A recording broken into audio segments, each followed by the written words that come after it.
Our town was approximately 120 people, 45, 50 families.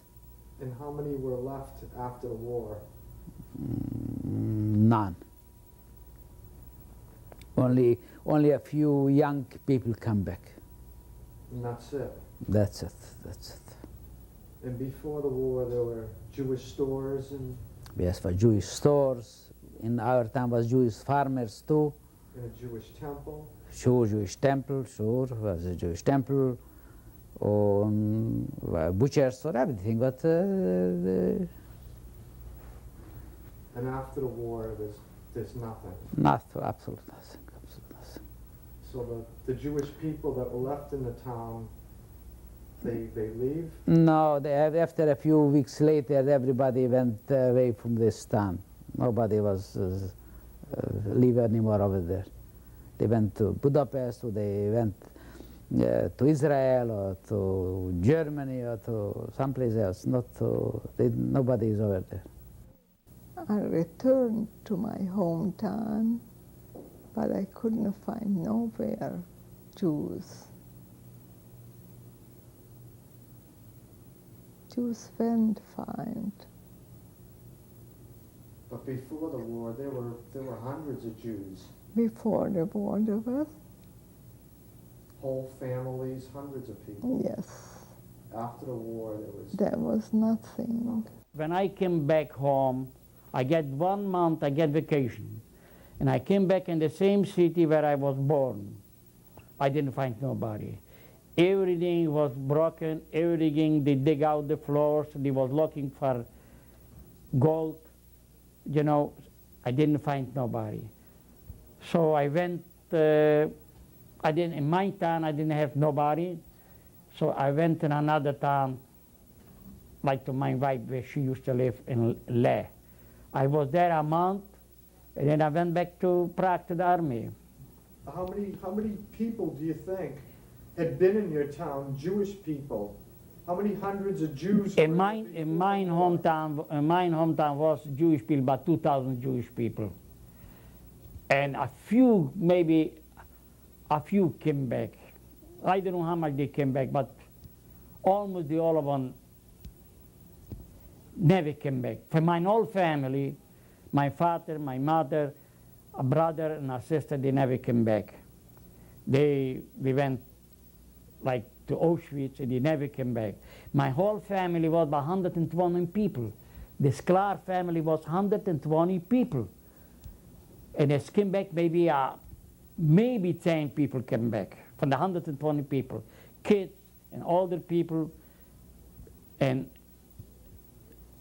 maybe about 10 people came back. The rest of them all won't get killed in Auschwitz. As soon as they had transportation, they used to call each group, because they couldn't take us all in the same time. So they took us by buses from Dachau to Munich. And from Munich, we went by train to Prague. And from Prague, we went to another city, Brno.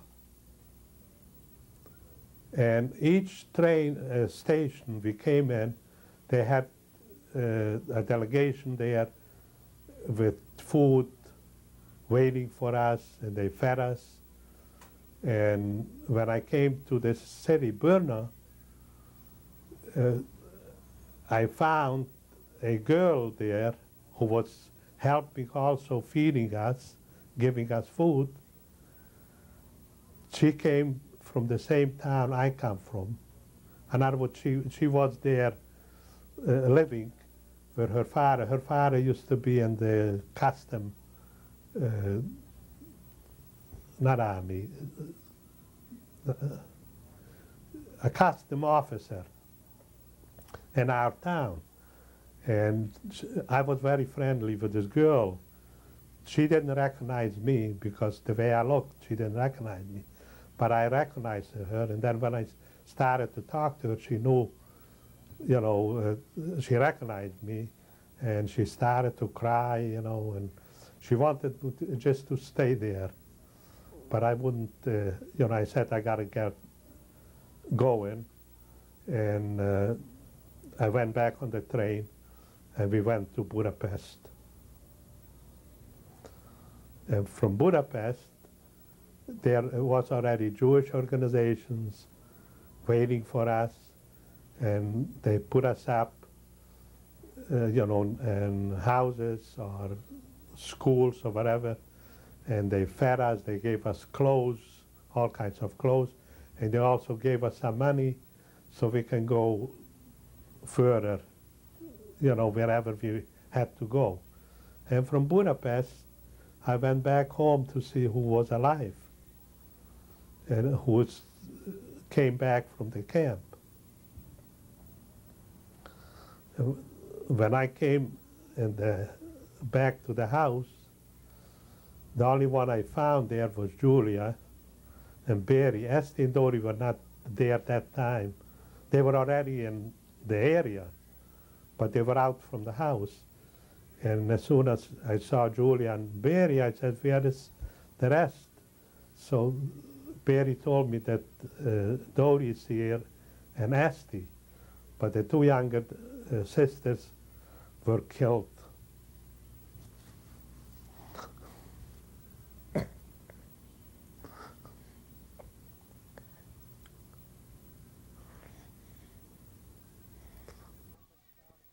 And my mother and father were killed. Then a little later I found out that out of 70 cousins I had, 2 cousins came back only. 2 first cousins from my father's side. And 4 cousins came back from my mother's side, and an uncle, 1 uncle, and 2 aunts came back. My mother's brother and my mother's 2 sisters came back. The rest of them were killed in Auschwitz, gassed.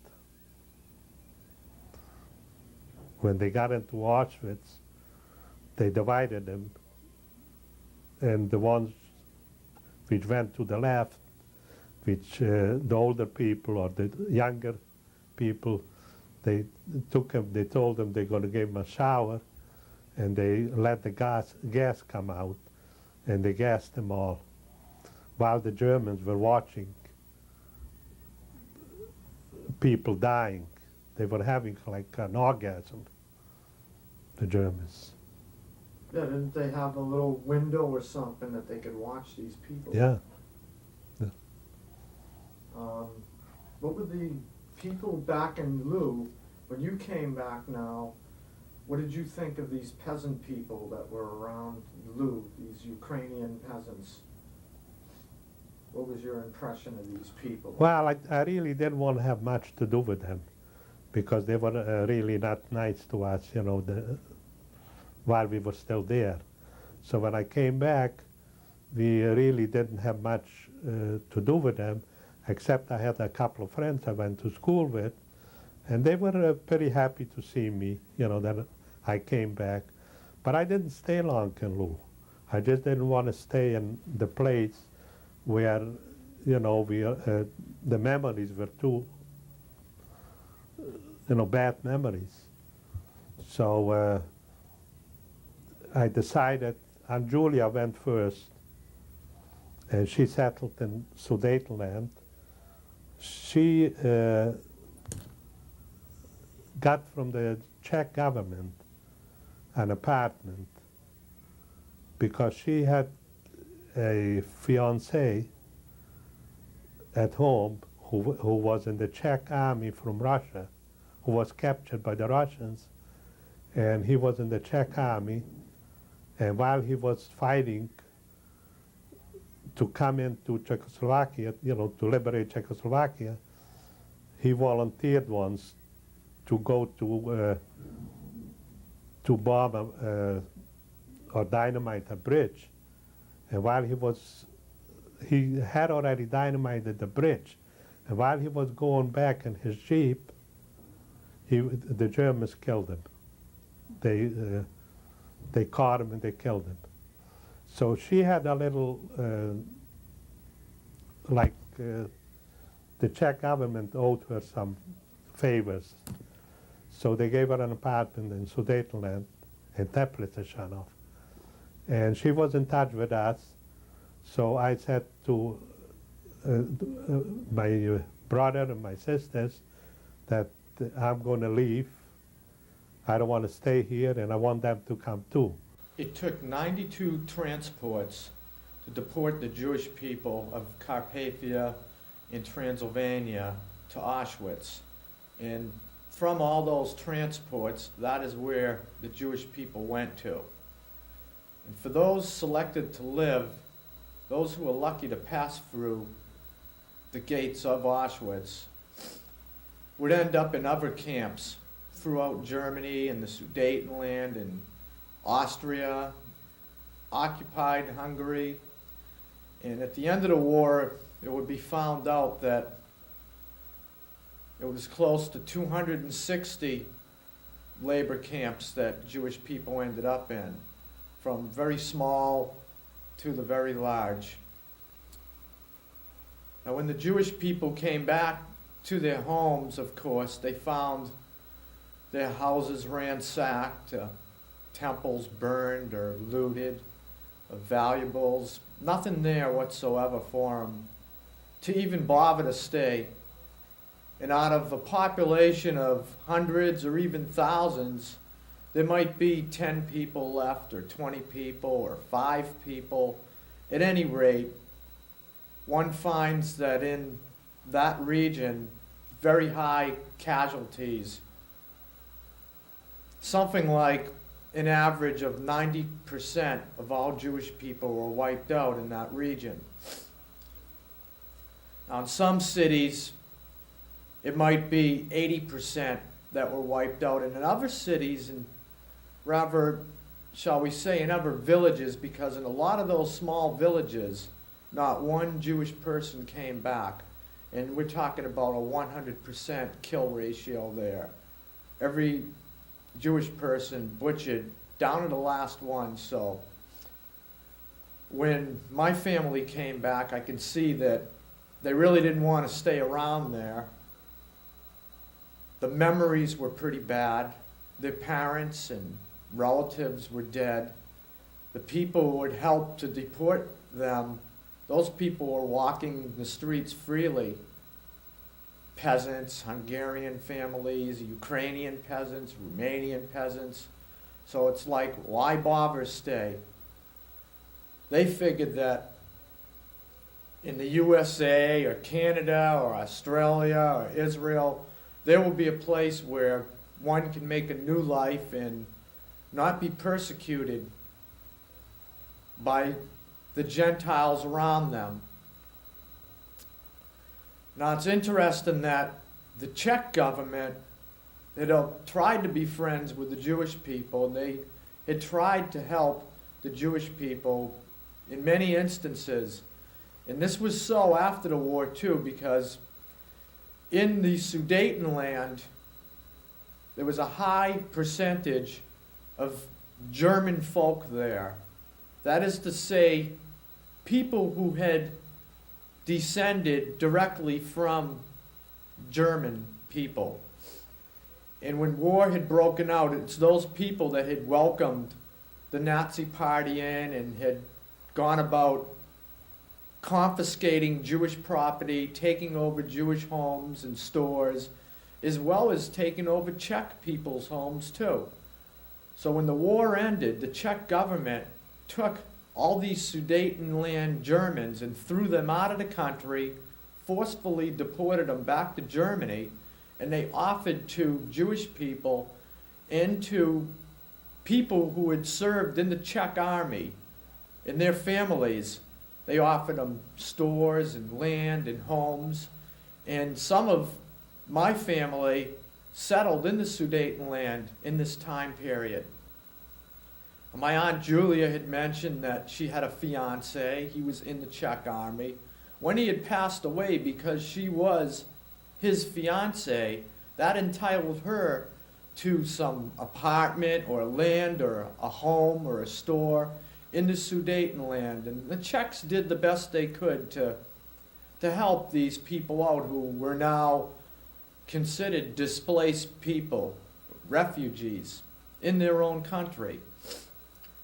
The situation, though, changed a few years later when the Russians came in, and I mean, definitely at that point, many people wanted to leave Czechoslovakia, and that's not just Jewish people. We're talking Gentiles and Jewish people who had reasons to not want to live under the Russians. But that would be entirely a different story. It's just enough to say that the Jewish people had suffered quite a bit, and when they came back to their homes, even though they were offered other homes, they just did not want to stay in this region at all any longer. And at this point in time, one finds that the majority of Jewish people left. Recently, in talking with an older gentleman who has been back to the region of Carpathia and northern Transylvania, traveling through small villages and larger cities, now in 1994, there are no Jews.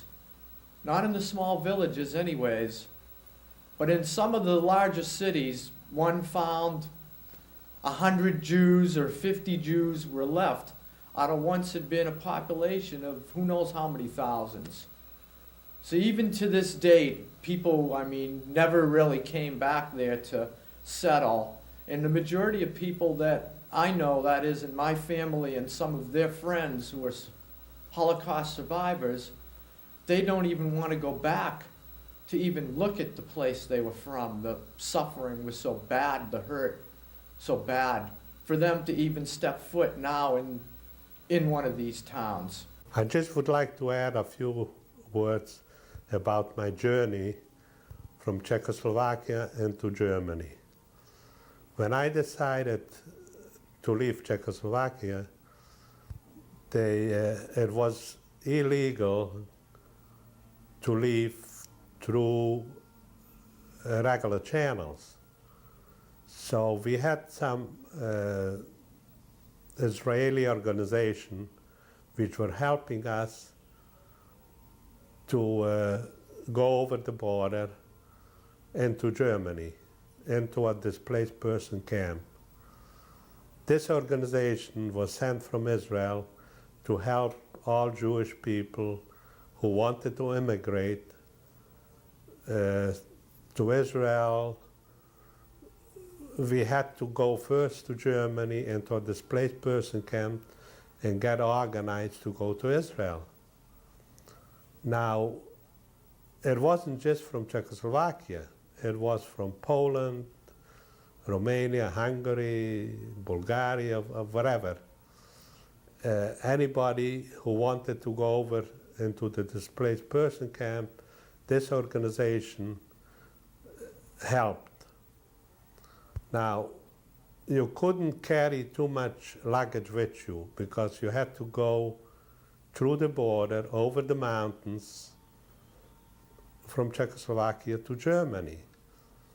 So the only thing I took with me was a little suitcase and some kind of a bundle with my necessities, for a few days.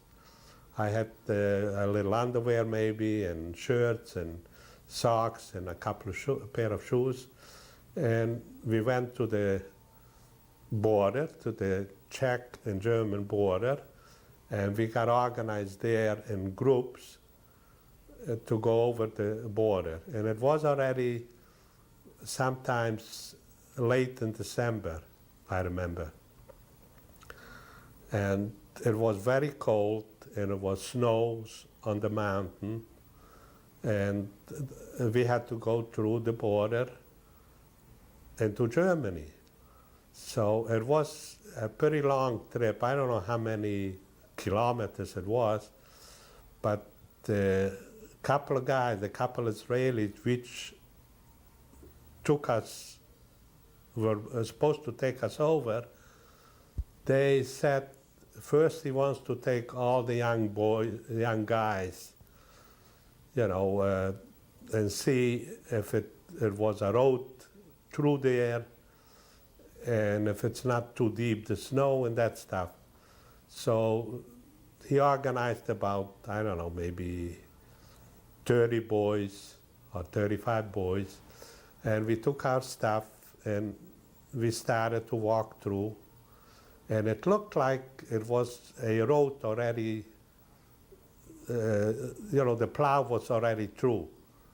So he went back, one of the guys went back while we waited about a kilometer, and he took the girls also. He figured that it's going to be all right, and he didn't want to come back all the way from Germany to bring the girls over. So he went over, he got the girls. We were all maybe in the group about 60. And the Czech border guards were already spoken to, and they let us through. It was no problem. But as soon as we came over the border, the German border, there were a couple of German soldiers, and they were already spoken to, and they let us through. All of a sudden, U.S. MPs came and they stopped us, and they wanted us to go back. In other words, they didn't know that we were allowed to go into Germany, and they were really bad guys, and they didn't want to listen, anything what these two Israelis were explaining them, that we're going to go to a displaced person camp to emigrate from there, wherever. They didn't tell them to Israel, and they didn't tell them that they were Israelis. They said that they were just part of the group to go into the displaced person camp. Well, the MPs wouldn't listen. So these two guys told the MPs that if they don't listen, that they'll be taken care of, because they carried guns with them. And they showed them the guns, and they drew the guns, and they said, if you don't believe, what I'm telling you, we want you to call the headquarters here to this and this general, and you'll find out that we were allowed to go into Germany. So at first they didn't want to do it, but then they decided, instead of getting into a fight, that they would call. So when they called the headquarters, the general wasn't there. So nobody knew anything about it except this general. So we had to wait until the general came along and called back. Not only that he called back, but he sent trucks to pick us up and take us into one of the headquarters, which we had to go in and register, and from there we were assigned to a displaced person camp. So that's what happened. We waited until the trucks came and they took us to this headquarters. As soon as we came into the headquarters, there were already pictures of Ben-Gurion and Chaim Weizmann and Israeli government people, and there were also food and all kinds of rationing, and the Israeli flag was there already, so we knew, we are liberated there. And from there, they took us by trucks into the displaced person camp, which we were assigned. Our group, the whole group, was assigned to Gabazay. And that was a camp with buildings which was taken over. It used to be a mentally ill hospital, and the Germans evacuated that somewhere else, and they gave us the whole not the whole camp or the hospital, mentally ill hospital, they gave it to us. And there were a lot of buildings, and we were assigned to different buildings. I was in the, they were like A, B, C, D, alphabet, by alphabet, the buildings went. So we were assigned to Block C, which was a 3-story building, and we were assigned rooms like, in a room there could be 6 or 8 people. And I was assigned in Block C to a room with 3 sisters and a brother and 3 cousins. And one other guy. We were actually not related to them, but I was assigned there, and a friend and another guy was assigned to the same room. And what we did, we divided the room just with like a curtain, and the girls were sleeping on one side, and we were sleeping on bunks on the other side. And we got very friendly with these people. It was just like sisters and brothers. And, they were doing whatever they could in cooking for us, and the laundry for us, and whatever, the cleaning and everything else. But I was there maybe a couple of months, and then my sister got in touch with me. She was in another camp, displaced person camp in Fehrenwald, and I went to visit them. When I went to visit them, I got friendly. I met a guy, and I got friendly with him. He was a dentist from Poland. And we got to talking that I am a dental technician, and he would open up an office, and I could be the dental technician, the lab, run the lab, and he could do the, the whatever it has to be done, root canals or teeth building or whatever, So that's what happened, I was doing the lab work, and he was doing the dentistry. And we were doing very well. We were very, very busy. I could work day and night. That's how busy I was, because the people who were emigrating, when they were going through the papers, to go whatever country they wanted to go or they could go, they had to have healthy teeth. So they were coming to us, and we were doing the teeth, and I was very, very busy. Some nights I didn't even go to sleep, and some nights I used to have like a little roll, what do you call those beds? Oh, cot. A cot. I used to have a cot, and I used to just lay down for a couple of hours because I was just too exhausted. So I used to lay down for a couple of hours and then do some more work. And I was doing that until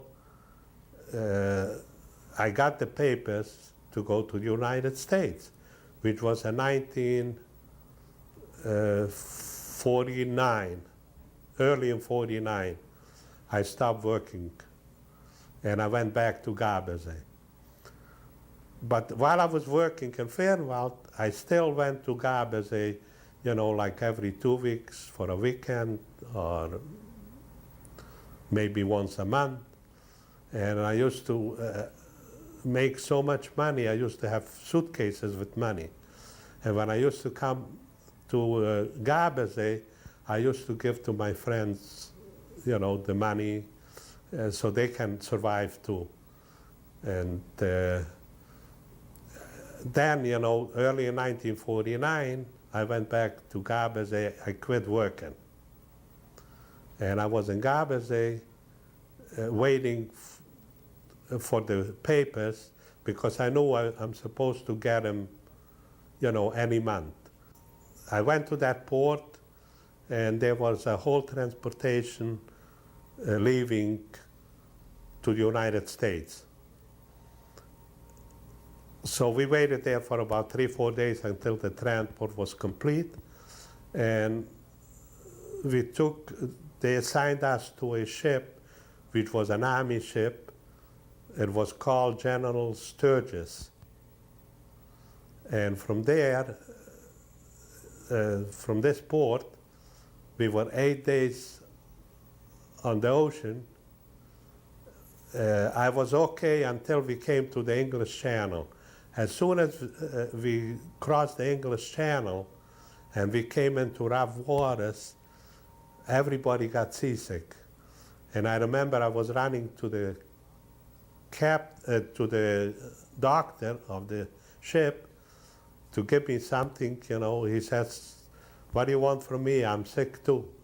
Everybody was sick. All of a sudden, and it was in July, and July usually is good weather, but for some reason we came into some terrible weather, and the waves were so strong that the ship was just going from one side to the other side, and everybody got seasick. So in a few days, after 4 or 5 days, we came into Boston. The papers I got to come to the United States was sent to me by a cousin who lived in Revere, and he was waiting for me. And I had another aunt who was waiting for me, and they picked me up and they took me to my aunt's house, and I stayed there for a week. And after a week, I got myself a room in a family, which I was a boarder, and I couldn't get a job as a dental technician, so I got a job to work in a wholesale textile company. And in 1954, I met a girl born in the United States, and we got married. Then we had 2 boys, and I was doing better, and I bought a house, and then I moved out from this house to a nicer house, and the kids grew up, and everything, went well. But the memories are still here. They'll never go away. All the memories, which I went through, the forced labor camps and the concentration camps are with me.